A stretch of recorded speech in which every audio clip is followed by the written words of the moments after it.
Thanks so much for staying with us this evening for the weather report and forecast. Now, a shallow tropical wave, weak trough system are in the center of the basin. There are isolated thunderstorms across sections of Cuba, Jamaica and Hispaniola.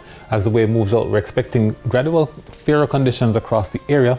But when we look at the water, we do see stable conditions. We still have high pressure dominating most of the Caribbean area.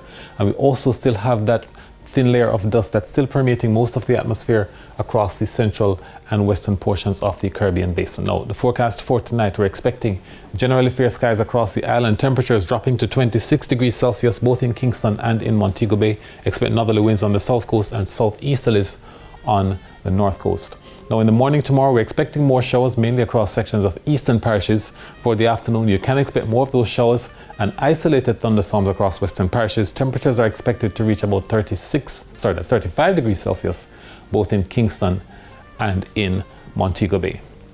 Now, our breakdown has partly cloudy conditions for much of the day tomorrow, but there are isolated showers and thunderstorms in the afternoon in Halfway Tree. Also in Spanish Town and Mandeville, showers and thunderstorms are also forecast for the west in Santa Cruz, Black River, Savannah, Lamar and Negril.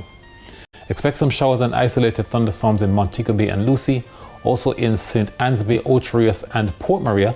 We're likely to see some shower and thunderstorm activity as well in the east, in Moortown and in Richmond, as well as in Christiana and in Moco. Now, the showers are expected to continue in the afternoons through to the end of this week and into the start of next week, that's on Sunday. Now, for the marine forecasts, the winds are at 10 to 15 knots on the north coast tomorrow. They're from the east-northeast and they lift wave heights up to 1.5 meters. On the south coast tomorrow, we're expecting an east-southeasterly regime at 15 to 20 knots, while wave heights are between 1.5 and 2 meters. There are no warnings in effect for offshore areas. The winds are easterly at 15 to 20 knots, wave heights between 1.5 and 2 meters. Now, for the outlook, we're expecting this to continue into the weekend. Friday, Saturday, easterly winds at 15 to 20 knots. Also on Sunday, the winds are easterly, wave heights getting up to 2 meters. Sunset in Kingston tomorrow 6:44. Sunset at Negril Point is 6:50. That's it for the weather report and forecast for this evening. We thank you so much for watching.